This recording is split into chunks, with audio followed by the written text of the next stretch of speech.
acepción de personas. Por tanto, dícenos a tu opinión, ¿es lícito dar o tributo ao César o no? Jesús, porém, conociendo a súa perfidia, exclamou: por que me tentáis, hipócritas? Mostrai-me a moneda do tributo. Eles, apresentándole un dinero, preguntóles então Jesús: de quem é esta efígie e esta legenda? Eles responderam-lhe: del César. Disse-lhes ele: pois então dá ao César o que é de César, e a Deus o que é de Deus.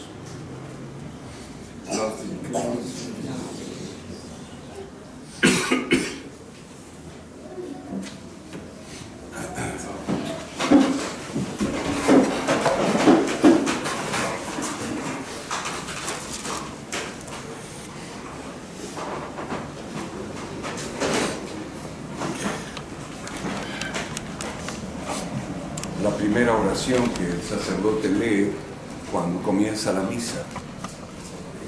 Van a ver que el sacerdote hace una purificación primero al pie del altar.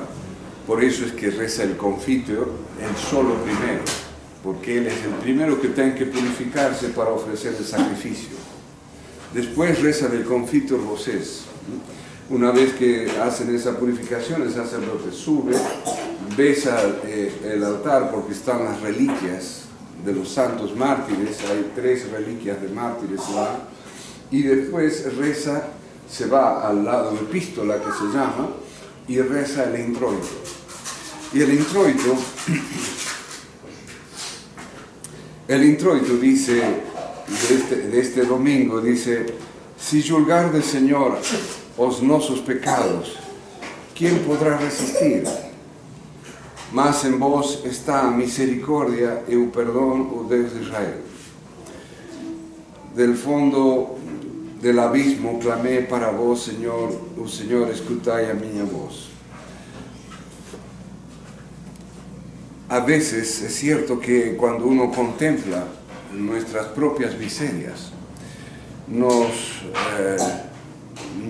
da una cierta desesperanza. Y a veces nos podemos preguntar si cuando, por ejemplo, vamos a confesar, si hemos feito bien un propósito de enmienda. Porque si nos estamos a confesar a veces de las mismas asneras, entonces eso mueve a veces a la desesperanza. Pero ánimo, vean lo que dice hoy el querido San Pablo en su carta a los Filipenses al comienzo. Dice: irmãos, estoy cierto no Señor que aquel que comenzó en vos esta obra de vosa santificación, a levará a buen termo até o día de Jesucristo. O sea, si Él nos llamó al bautismo, si Él nos llamó a la santidad, hay que confiar en Él, hay que esperar en Él. No esperemos en nos, porque no vamos a dar mucho. Entonces, a no desanimarse, porque es una de las grandes tentaciones que tenemos en esta vida. Si nos desanimamos, caemos en la desesperanza y pronto dejamos de combatir, y es lo que el demonio gusta, le encanta que no combatamos, le encanta que fiquemos quietiños en nuestro canto y pronto. A no molestarse por nada.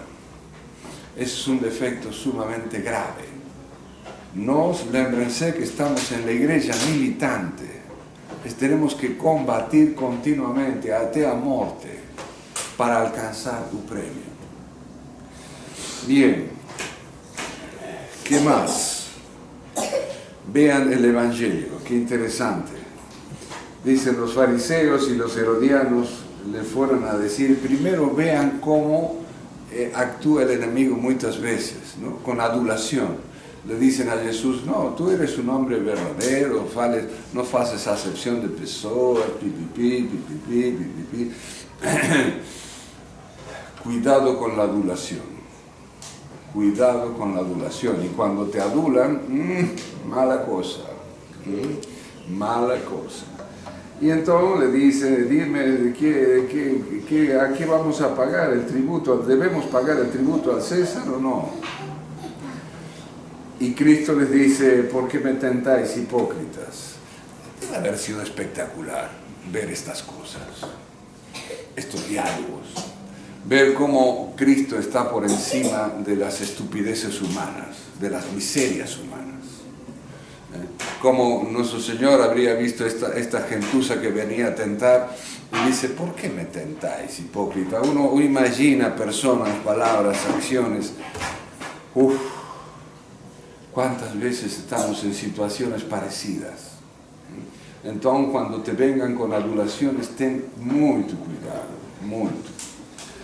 Y la exclama, dice, a ver, mostrame una de las monedas del tributo. Y entonces le muestran un denario. Y le dicen, ¿de quién es esta faz? De César. Pronto, y da al César lo que es del César y a Dios lo que es de Dios. Bien, en principio podríamos tomar este evangelio para hablar de la obediencia. ¿A quién debemos obedecer? ¿Al César o a Dios? Por supuesto, no hay que perder mucho tiempo en esta cosa. Dios es primero. Pero hay en este evangelio otra cuestión que ha sido mal interpretada. Porque se dice, no, Cristo dice, da al César lo que es del César, a Dios lo que es de Dios. Eso muchos liberales han mal interpretado esto y han justificado en esta frase la separación de iglesia y Estado. Y eso es un error terrible de la revolución. Separar la iglesia del Estado es como separar el cuerpo del alma. Pero alguien me podrá decir, padre, pero ojo, mira que acá dice, da al César lo que es del César, pronto, y a Dios lo que es de Dios. Perdón, ¿Dios no creó todas las cosas? ¿Dios no lo creó al César? ¿Dios no creó los estados? ¿Dios no sostiene los estados? De Dios es todo. Por eso es que no podemos separarlas en un sentido temporal y eterno. Pronto, ahora tenemos que servir al César en tales... Perfecto, hagámoslo en tanto en cuanto no sea pecado, pronto. Pero si no, ojo. Alguien me preguntó, dadas las circunstancias políticas que estamos viviendo, si había que rezar por el ladrón. Hay que rezar por la conversión de los pecadores. Hay algunos ladrones que no siquiera uno tiene ganas de nombrar. Hay que rezar por la conversión de los pecadores. Y si Dios quiere disponer que vaya un poco a eso, bien, Él sabrá. Él sabrá.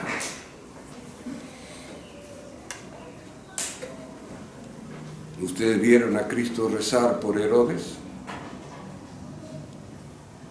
¿Habrá rezado? Seguro que sí, no sé. Mas no lo nombró. Y cuando estuvo ante Herodes, actuó con bastante desprecio para con él. Entonces, recemos por la conversión de los pecadores pronto. Dios sabrá, en fin, es un tema, a veces no nos querramos poner en el pensamiento de Dios. El otro tema es la separación de iglesia y Estado. Es una cosa espantosa que consigue la Revolución Francesa.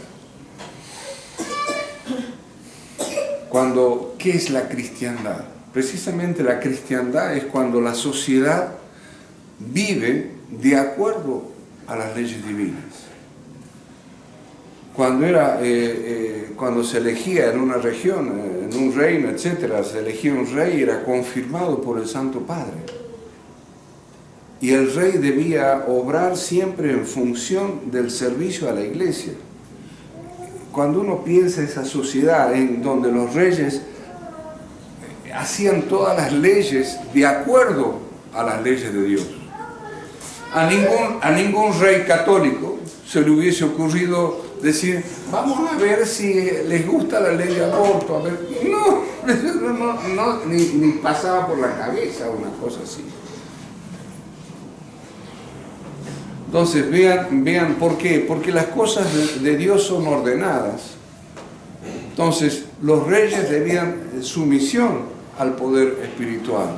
Tenían una cierta independencia, por supuesto, porque el sumo pontífice no podía estar en todas partes.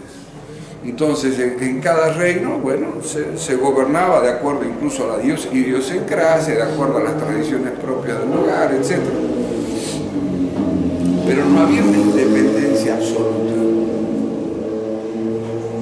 Y eso es lo que nos permite tener una sociedad ordenada. Porque cuando en una sociedad se saltan los mandamientos, como por ejemplo, no matarás al inocente, y es ahí donde se empieza a podrir toda la sociedad. Cuando en una sociedad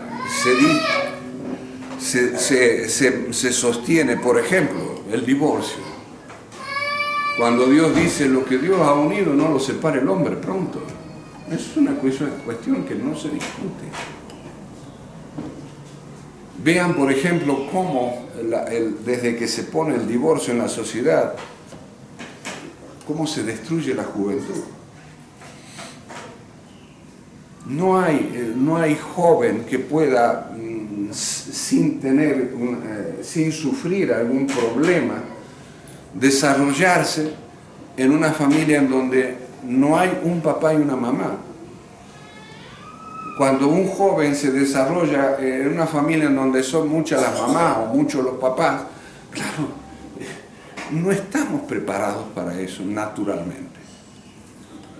Entonces, lémbrense que los mandamientos están feitos para nuestra felicidad, no para nuestra tortura, es para la felicidad, entre otras cosas, la felicidad dentro de la sociedad. Me contaban, en fin, son cosas que uno les ha tocado vivir, cuando no hablemos de la cristiandad, de la Edad Media, etcétera, hablemos de países en que han tenido buenos gobernantes, como el caso de Franco en España, de Salazar en Portugal, donde había una sociedad ordenada. La gente decía, a mí me llamaba la atención cuando iba a España, me decían, ver la gente en la rúa cantando. Estaban alegres, estaban contentos, estaban protegidos por la autoridad, la familia estaba protegida por la autoridad, se preocupaban porque la familia tenga un pasar, aunque sea un hogar, su trabajo, etc. Y cuando uno ve una sociedad crispada, está pasando algo, está separada de Dios. Cuando ve una sociedad en donde los jóvenes necesitan drogarse para poder sobrevivir, porque no soportan la realidad. Es tristísimo, tristísimo. Días pasados me tocó ver una joven, toda marcada de señales de intento de suicidio. Uno dice, pero ¿cómo? Uno a la edad de esos meninos estaba que se devoraba el mundo. Y ahora están intentando matarse. ¿Por qué? Porque no soportan esta realidad.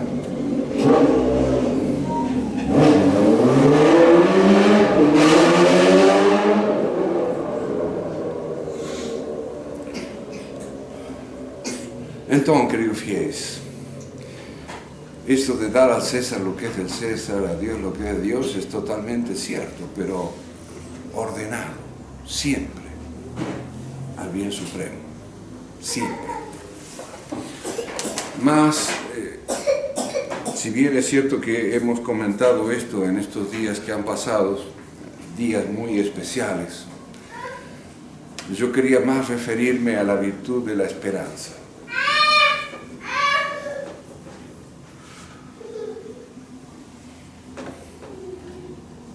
Con todos estos problemas que estamos a vivir.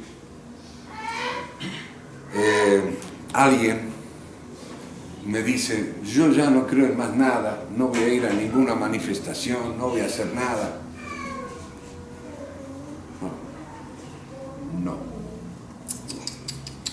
No. Lémbrense que tenemos la virtud de la esperanza, es una virtud, hay una virtud de la esperanza natural y la sobrenatural. ¿Qué quiere decir virtud? ¿Qué es la esperanza? Es el deseo de alcanzar algo que nos cuesta. Nadie tiene esperanza de alcanzar algo que no nos cuesta, ¿no? Entonces, algo que nos cuesta. Y referida a la virtud de la esperanza como virtud teológica, virtud que está infundida en el alma desde el momento de nuestro bautismo, es una virtud por la cual nosotros queremos alcanzar el premio do céu, el objetivo final. Está unida a la virtud de la esperanza, de la fe y la caridad. Lémbrense, fe, esperanza, caridad, son tres virtudes teologales. Y después está también la virtud natural de la esperanza. Cuando yo espero a mañana tener un trabajo, espero a mañana tener, no sé, qué comer o lo que fuese, pronto. Pero no podemos vivir sin esperanza. ¿Por qué los jóvenes están buscando suicidarse? Por eso, no tienen esperanza.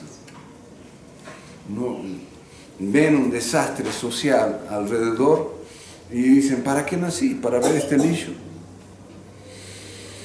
Entonces, ahí entra a funcionar la virtud del sobrenatural. Y si bien podemos vivir estar rodeados de lixo en el orden natural, eso no nos impide que no dejemos de trabajar por ordenar ese lixo en el orden natural, también en función del sobrenatural. ¿Qué quiero decir con esto? La situación política de Brasil es, en fin, vamos a hacer un comentario, ustedes están más al tanto que yo, mas hay que seguir trabajando, hay que seguir luchando. Hay que seguir, si es los que puedan ir a las concentraciones, vayan. Los que no puedan, por A o por B, a seguir rezando, a seguir pidiendo, a no claudicar, porque es lo que el demonio quiere. Lémbrense, quieren que el soldado desista. Cuando alguien va a la guerra, tiene la esperanza de la victoria. Padre, lo matan en el combate, no importa, tiene la satisfacción del deber cumplido. Lo he visto.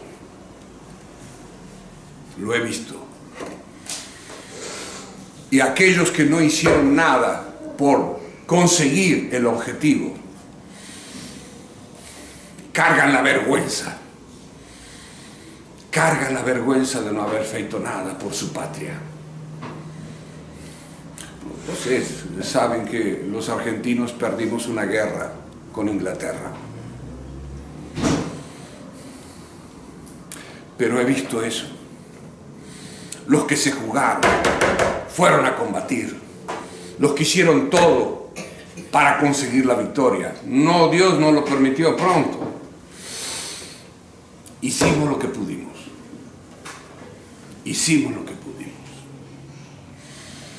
Y los que no, vayan a ver cómo están, envergonzados.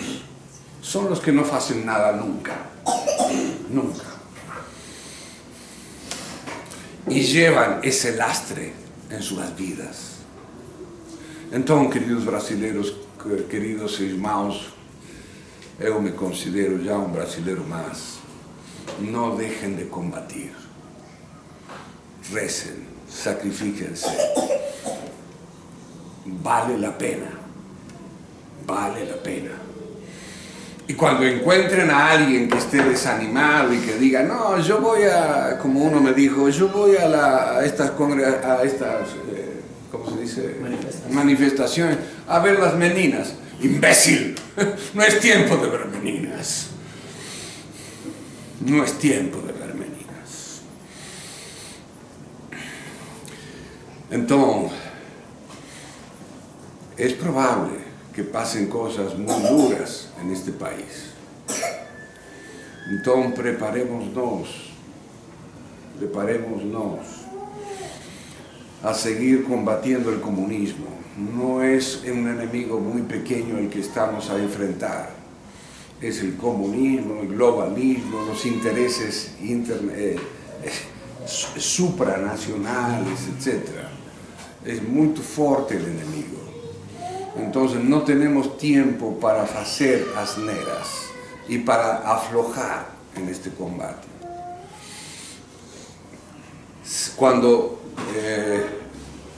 ¿Por qué una de las condenas de la Iglesia con respecto al comunismo?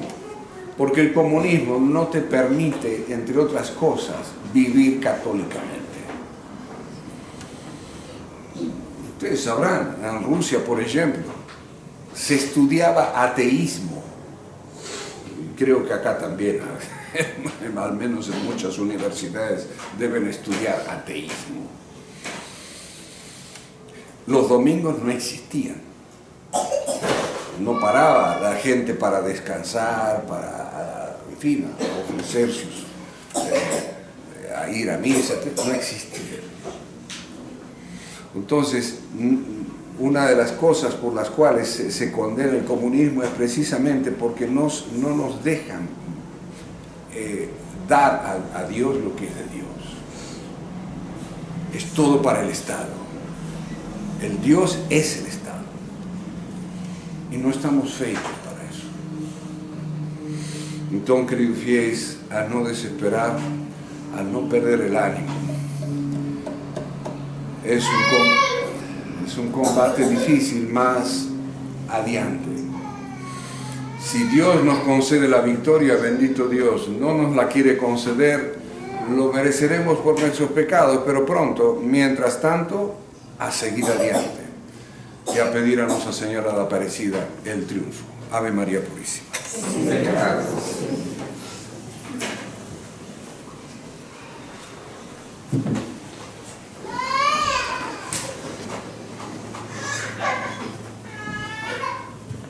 Creo y no